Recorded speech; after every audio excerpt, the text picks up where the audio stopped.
D'abord, le contexte urbain, c'est donc la confluence. Et pour nous, l'enjeu, c'était de se développer dans un quartier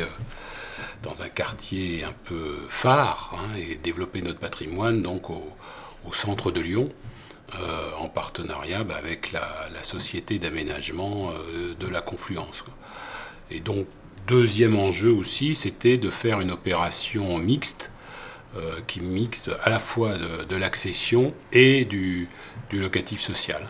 Donc on a une diversité de loyers et donc une diversité des locataires, puisqu'on a des revenus moyens, des revenus faibles et puis des revenus type RSA pour le PLAI. Nous, ce qui nous a intéressé pour cet immeuble-là, c'est de travailler en particulier sur le thème de comment on rentre chez soi, comment se fait le voyage entre l'extérieur et l'intérieur de l'appartement. Et donc, on a fait une proposition un petit peu culottée, donc d'une hypertrophie des espaces extérieurs, en les traitant en espaces de coursive, mais avec une coursive particulière, étant donné qu'on est en pleine ville, desservir des appartements par coursive, donc les gens se baladent et tout le monde les voit. Donc c'était de trouver comment créer des coursives qui soient à la fois assez intimes pour préserver ce passage entre la ville et la maison, et à la fois assez ouvertes pour permettre un lien différent. C'est-à-dire qu'aujourd'hui, c'est vrai que souvent en logement, en particulier en logement social, on a une desserte, un petit hall, et après chaque fois on a une circulation au minima pour desservir les logements. Donc ici, l'espace il est généreux, il est éclairé, il est ouvert sur l'extérieur et ça devient un espace de rencontre pour l'ensemble des habitants. L'intérêt de la cage, c'est d'avoir déjà d'un point de vue esthétique, d'avoir une certaine qualité quand on rentre et une certaine taille, une certaine grandeur. Deuxièmement, le fait qu'elle soit aérée donc permet à tous les appartements pratiquement d'être traversants et donc en particulier d'avoir des cuisines qui sont aérées de ce côté-là. Ça permet aussi pour le thermique, et en particulier l'été, d'avoir une zone fraîche et une zone qui permet la circulation de l'air, qui permet d'avoir des logements qui sont relativement frais. Et là, l'été dernier, tous les locataires ont été satisfaits du confort thermique.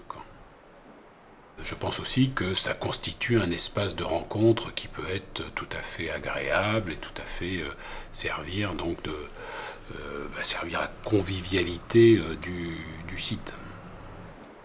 Donc c'est un pari, parce que qui dit espace de rencontre, ça peut créer des perturbations, parce qu'on entend les gens, on voit ce qui se passe un peu chez les voisins. Donc tout le travail a été de voir comment on pouvait à la fois arriver aux deux choses, une intimisation de la façon d'entrer chez soi et un vivre ensemble retrouvé, qui fait toujours peur, le vivre ensemble retrouvé, parce que ça veut dire qu'il y a du monde qui va être au même endroit, au même moment. Et donc ça se traduit au niveau architecture par un grand escalier vertical, doublé évidemment d'ascenseurs, donc les gens peuvent prendre les ascenseurs s'ils le veulent. On le voit régulièrement, c'est-à-dire que quand l'escalier est encloisonné, on n'a pas tendance à aller prendre l'escalier, parce qu'on ne le voit pas.